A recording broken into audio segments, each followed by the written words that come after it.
অন্নপূর্ণা যোজনার পর এবার ছেলেদের পালা। এবার ছেলেরা পাবেন প্রতি মাসে ৩,০০০ টাকা। চালু হচ্ছে নতুন যুবশক্তি ভরসা কার্ড।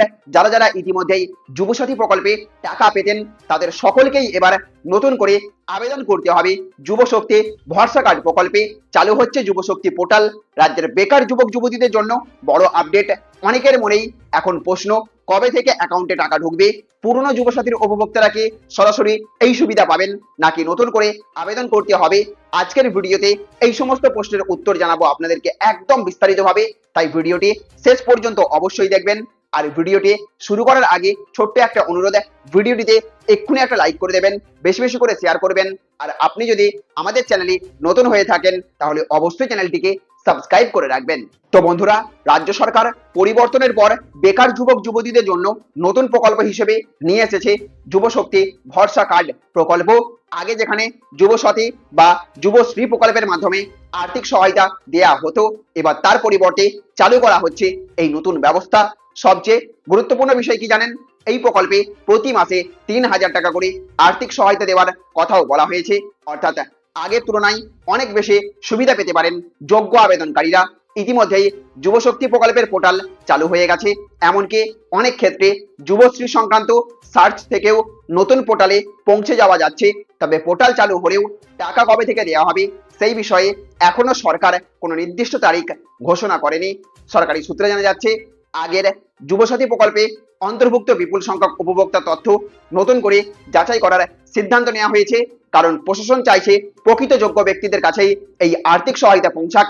ফলে যারা আগে যুবসাথীর সুবিধা পেতেন না তাদের নতুন করে আবেদন করতেই হবে। আর যারা আগে সুবিধা পেতেন তাদের ক্ষেত্রেও তথ্য যাচাইয়ের প্রক্রিয়া সম্পন্ন করা হতে পারে। এই ভেরিফিকেশন প্রক্রিয়া শেষ না হওয়া পর্যন্ত বেকার ভাতা চালুর বিষয়ে চূড়ান্ত সিদ্ধান্ত নাও নেওয়া হতে পারে। তাই আপাতত কিছুটা অপেক্ষা করতে হতে পারে সমস্ত বেকার ভাতার আবেদনকারীদের। এবার জেনে নেওয়া যাক কারা তাহলে এই প্রকল্পের জন্য আবেদন করতে পারবেন। সরকারি তথ্য অনুযায়ী আবেদনকারীর বয়স 21 থেকে 40 বছরের মধ্যে হতে হবে। আবেদনকারীকে পশ্চিমবঙ্গের স্থায়ী বাসিন্দা হতে হবে। ন্যূনতম মাধ্যমিক পাস শিক্ষাগত যোগ্যতা থাকতে হবে। এছাড়াও আবেদনকারীর নিজের নামে আধার লিঙ্ক করা একটি সচল ব্যাংক অ্যাকাউন্ট থাকা বাধ্যতামূলক করা হয়েছে। যারা যোগ্য তারা পোর্টালে গিয়ে আবেদন করতে পারবেন। আবেদন করার সময় প্রয়োজন হতে পারে আপনার আধার কার্ড, শিক্ষাগত যোগ্যতার নথি, ব্যাংক অ্যাকাউন্টের তথ্য, মোবাইল নম্বর এবং অন্যান্য প্রয়োজনীয় নথি। তবে এতটুকু স্পষ্ট যে যুবশক্তি ভরসা কার্ড প্রকল্পের মাধ্যমে রাজ্যের বেকার যুবক যুবতীদের জন্য নতুন আর্থিক সহায়তা ব্যবস্থা চালু করতে চাইছে সরকার।